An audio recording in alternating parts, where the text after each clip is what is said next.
আমি ইউটিউবত দেখি থকা 1K তাৰপিছত 100K 1 মিলিয়ন 1 বিলিয়ন এইবোৰৰ অসমীয়া মিনিংবোৰ কি হ'ব ঠিক আছে তো 1K মানে কি হ'ব 1000 তাৰপিছত 100K মানে হ'ব 1 লাখ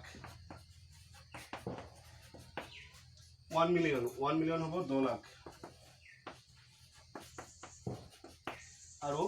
1 বিলিয়ন হ'ব 100 কোটি